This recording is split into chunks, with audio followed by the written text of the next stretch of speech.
What's going on, everybody? This is Prepper Princess. I am the author of Living on Almost Nothing. If you are interested in purchasing my book, I will go ahead and leave a link down in the description box below. Today we are talking with Joseph Laswell from Way Financial, who is my personal financial advisor. And we just want to go over some of the things that a lot of people are talking about right now, some fears that they might have, how they can find a fiduciary financial advisor, stuff like that. And one of the things that Joseph, you were telling me behind the scenes was that volatility is a huge thing right now, panic about recession, running out of money in old age. So maybe that's something that you can go ahead and talk about a little bit here.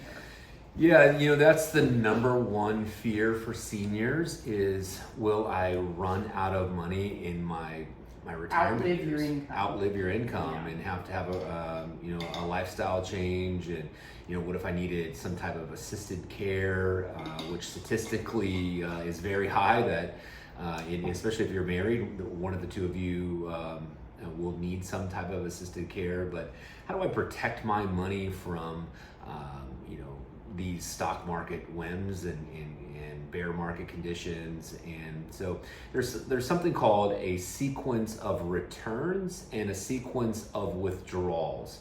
If your account is down 10, 15, 20% and you're taking money out of your account for your retirement income, that dollar will never have a chance to recover. So it's important when you have a plan in place, a true retirement income plan, that you have different types of money. And some of those money are what we call safe money strategies, to where possibly the equity portion of your portfolio is down. And last year, the bond portion was also down. Now what is the equity portion of your portfolio? Yeah. Some people might not know. Yeah, that's a good. That's a stock, right? When you own a stock or you own an index fund that has, like, the S&P 500 is an index with 500 large cap companies that make up that index. Those are equities. A single stock, if you owned a share of Apple, you have an equity ownership position in Apple. And if you bought Apple this year, good for you. I mean, Good 40% this year. Yeah, it was always it was good, a good right? year. Yeah. Okay, go ahead. So make sure you have a plan. Make sure you have a plan, what we call a balanced plan. When you transition from your working stage years, that's called the accumulation stage of life. It's important that you're accumulating money, and it's important that your assets on your balance sheet and your net worth are growing. And at some point, those assets are going to produce an income for you so you can sustain your lifestyle. That's called retirement. So your working career, and then when you retire. And When you want it, what you really want is to kind of go like that and just level off. Yeah, you just need to. You need to preserve what you have, so you transition into what's called the preservation stage of life. And so no longer are we looking for those 12+% rate of returns, and those are good if we get that. That's not the average rate of return that we're targeting for a retiree, but we need some money that's protected from investment loss, and then we blend in a number of different strategies that, if we do end up in a 20+% negative bear market environment, and you're going to see that every so 5 to 7 years, we're going to experience another bear market. So if you're 65, full life expectancy, you have 30 years of life expectancy left. That's a number of bear market conditions that you're going to still be living through. Yeah, and it's something you want to be prepared for. In some instances, you're going to need a financial advisor in order to get you through those instances. Yeah, so I would recommend working with someone that you like and that you trust, and trust is built over time. We need a rate of return that's above current inflation rates. Right, we've been in 4-decade high inflationary environment since last year. And there are a number of high yield savings accounts or money market accounts. The CDs are very good right now. The treasury bonds are short-term treasury bonds are very good right now. And there are a number of other options because of the interest rate environment We have a number of safe money strategies that are very attractive. We can look at 5+% rate of return on your money there. And one of the things that I like to talk about on my channel is the younger you start, the better off you'll be. It's just so much easier to do it when you're younger because you have to save so much less each month over time. But the majority of my viewers are my age or older, 40s, 50s, and 60s. So maybe you went through some mistakes in your youth, but it is never too late, right? It's never too late. And sometimes when we work with people that are in a mess, which don't feel embarrassed if you are, it's good for you to just reach out and get help, and you're going to be better off a year from now, I promise you. But you have to be committed. Be committed to fixing and getting help by someone else that does this for a living, by a professional. But if a couple of fun rules of thumb. If you want to know how much money you need saved in retirement for a certain income, you take that income, I'm going to use $100,000 for easy math. But if you wanted $100,000 a year of retirement income from your retirement account, you multiply that by 25. So $2.5 million. So $2.5 million. So that's we would use something called the 4% rule. We would take a 4% distribution from that retirement account to essentially guarantee that you'll never outlive that money. You'll get a cost of living adjustment raise every year, maybe a 3% inflationary increase on top of that to keep up with inflation, but we use the 4% rule. There are some ways to get your distribution up in the 5, maybe 6% range.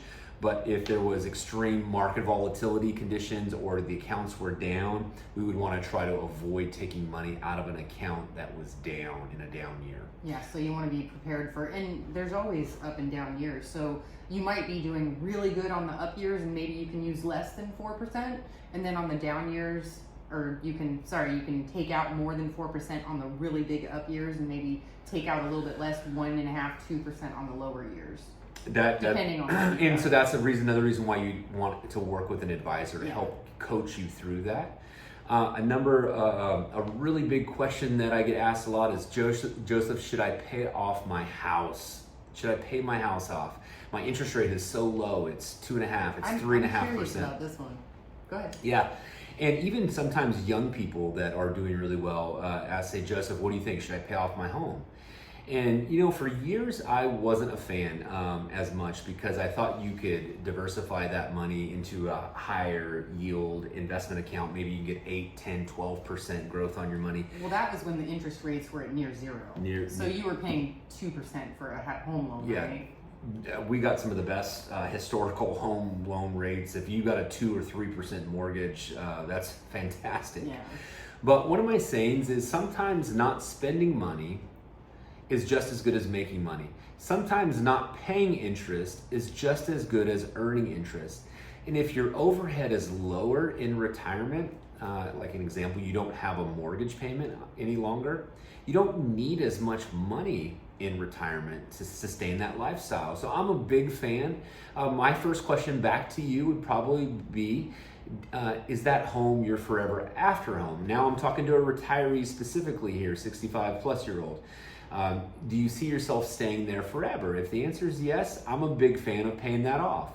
If you see yourself relocating in the next few years, 2 to 5 years, maybe it doesn't make sense in that situation, but we would take each consideration and we would talk about it and determine if it makes the most sense for you. But in general, I am a debt-free living kind of person, no car payments, no mortgage payment. Yeah, same here. Debt-free is the way to be. And it's like you said, saving money is just as good as not spending money. So you have a credit card you pay 20% interest on a credit card, and not paying that is a lot better than paying it. You get the depreciation on a brand new car. Not paying for that is a lot better. Yeah, that's a good point. We talk with so many different types of people, and sometimes we talk to people that have credit card debt, even car loan debt, that are making 10% or even 15% annual contributions to your 401k. And my recommendation to you is that I'm going to encourage you to lower your contribution down to the employer match. Maybe that's 3%, 5%, whatever the employer matches. I like that free money. I don't want you to get rid of that free money. But that new margin, by bringing that cash home now, because it's not going into that retirement account, I'm going to put a plan in place for you to use that new margin to pay that debt off immediately. Stop investing, trying to earn 8%, 10% growth on your money when you can pay that debt off and get a guaranteed savings by not paying that interest. It's almost like a guaranteed rate of return. It is. Yeah. And again, don't be embarrassed or scared or intimidated to reach out to somebody. I'll leave Joseph's information at the bottom of the screen in the description box, but always try and surround yourself with people that are smarter than you. I like to say that I want to be the dumbest person in a room. Right now, I feel like I'm the dumbest person in a room. However, you did mention that you can't fix things like a carpenter, and I can. So we both have different gifts. That's for sure. I can remodel a kitchen. Yeah. He can help me with the finances, and that's about where this. I have to apologize to my wife all the time. I'm not fixing the kitchen. Yeah. I'm sorry. I can fix the kitchen, but it's all good. But we all have our gifts. I will go ahead and leave, like I said, leave his information down in the description box below so that you can contact him directly. He is my personal financial advisor. And until next time, do what you can with what you've got. Prepper Princess out. He's doing some really unusual things. You see a man bending forward, almost like a rising motorcyclist. He has his nose on some kind of oxygen mask. He uses his upper hand to manipulate the knob. You see his lower hand. He manipulates some controls. He's sitting on a kind of chair in a sort of capsule. When Eric looked at that lid, he saw a Mayan king in a rocket ship. And that guy was returning to the stars, going back into space. It was an exciting interpretation. And it was one of the main things in Chariots of the Gods. And when other people looked at that lid and saw his explanation, What are you looking at? they had to agree with him. Could Eric von Daniken be correct? Was Lord Bacall really an extraterrestrial who visited Earth in the distant past? One who perhaps shared highly advanced knowledge with mankind. After publishing his second book, Gods from Outer Space, in 1970, Eric von Daniken now found himself caught in the crosshairs of a bitter fight between traditional science and conventional religion.